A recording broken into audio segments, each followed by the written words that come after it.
think back in a time in your life when you had this sense of dread, a nervousness, an anxiousness, a worry, something that was tied to a specific event, and you just couldn't wait for that event to be over. No matter how it was going to end, you just wanted it all to be over. And when it was, you were able to take a breath and say, man, I hope I never have to do that again. If you can remember that feeling, now imagine what it would be like to wake up with that feeling tomorrow for no reason whatsoever. None. No specific event that needs to pass. No specific thing that needs to unfold. Just that feeling. And it doesn't go away. It might lessen up throughout your day, but then other things make it worse. And it's just nonstop. And it's exhausting. If you know what I mean, you know exactly what I mean. And if you don't, maybe this would help bring some awareness, because that's what living with an anxiety disorder is like. And it can be extremely difficult. But there are many options out there for help. And I think one of the biggest things, one of the most critical things, is awareness. Because in my life, I didn't even know it. I was living like this, thinking it was normal, thinking I had to feel like that, thinking it was just part of my everyday life. I knew maybe something was up, but I didn't see the picture. Not until years and years later in my life. So I want to share that. And like I said, hopefully maybe it'll help you recognize it in your own life, or maybe it'll help you recognize it in the life of someone you care about, and somebody that maybe they're aware that they have it, but just maybe understanding it a little bit better will help. I hope so. So, like I said, in my story, I was diagnosed with depression as a teenager, not uncommon, and it was easy to spot. Depression can be.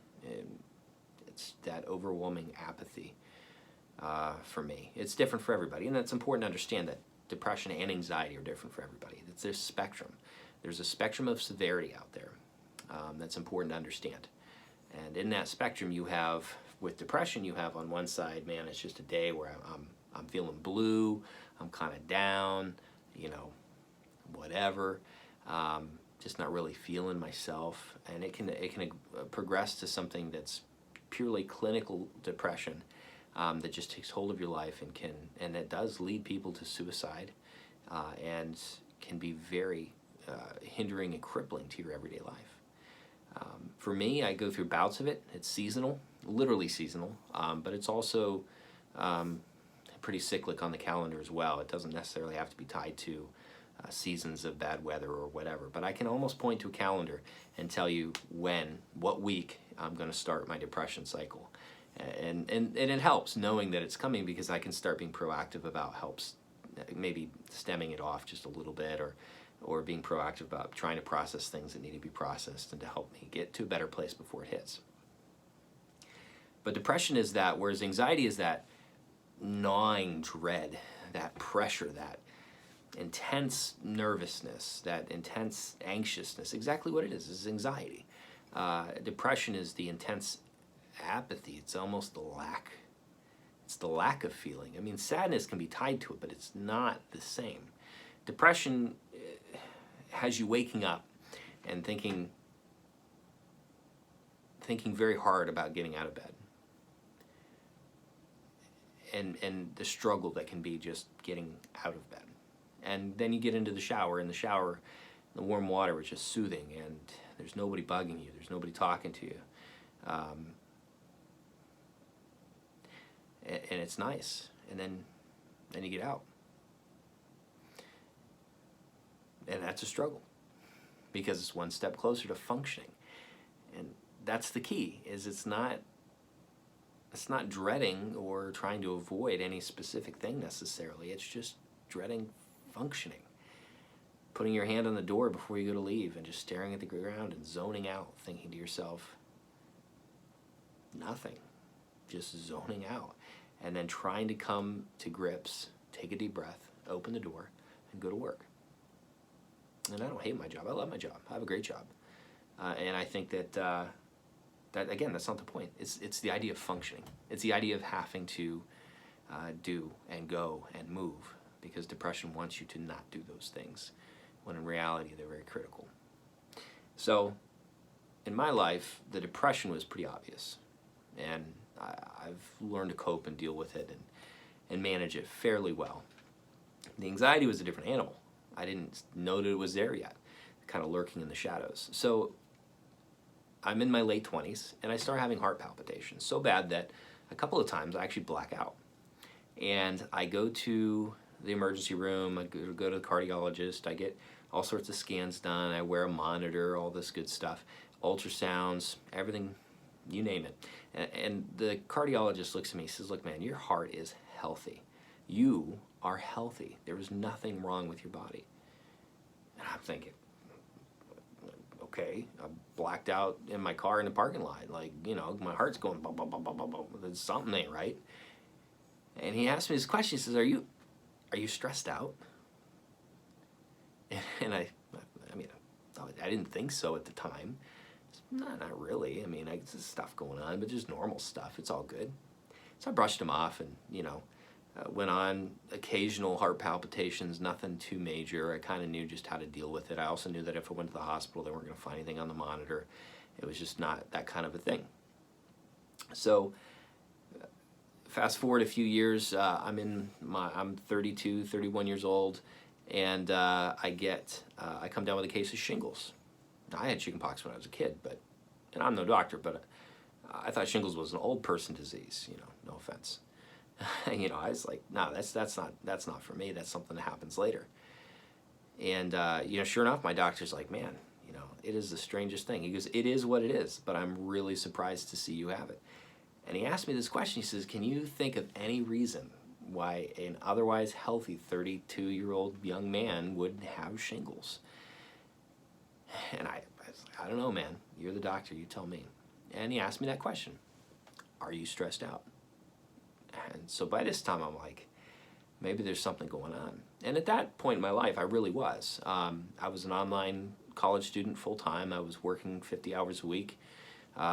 My kids were going through all sorts of health issues, struggling with their own battles with depression and anxiety, as well as intense migraines. My father-in-law just passed away. I mean, it was an incredibly trying year. It was probably one of the toughest years I've ever been through. And so I started telling him this stuff, and he says, tell you what, I'm gonna prescribe you a low dose of a low-impact anxiety medication and a low dose of an antidepressant. He says, and let's see what that does. Okay, we can always go up, but let's start out low. And I'll tell you what, it's absolutely incredible, because it was like somebody flipped a light switch on.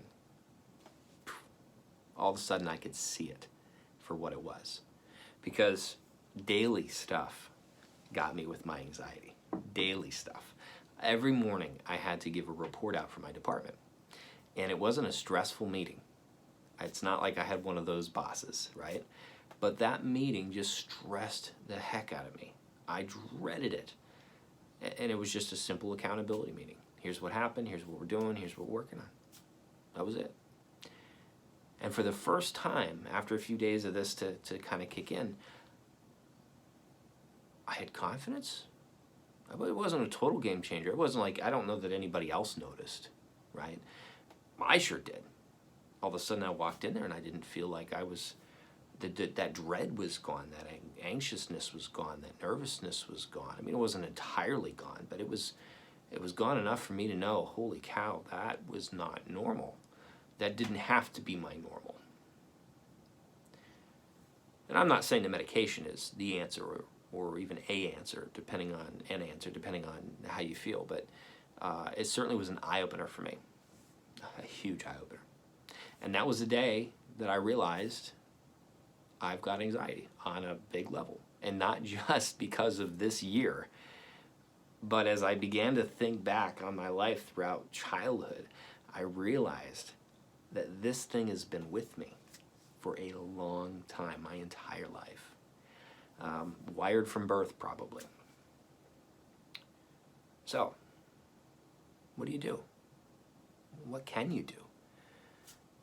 Well, obviously, I mentioned talking to your doctor, and I mentioned medication is possible. There's so many other things out there too. And if this video was an encouragement to you, an eye-opener to you, like, subscribe, share it, but particularly subscribe, because that might encourage me to go ahead and do some more and talk about the things that help me in my everyday life. Triggers that hurt, triggers that flare up anxiety, triggers that make things worse. But let's start with awareness. That's what we're doing today. So look around you. Look in your own life. Stop and think. And in this time right now, with all of the chaos and the coronavirus and the lockdowns and the stay-at-home orders, people are having to face themselves. And that is a tough thing to do sometimes. So I can't think of a better time to stop and take a personal inventory of where you think you may be and the help that you think you may need, as well as the people around you, your loved ones, trying to understand and maybe recognize what they might be going through and what might be affecting them. I appreciate you guys watching. Like I said, like, share, subscribe. Let's help each other. Thanks.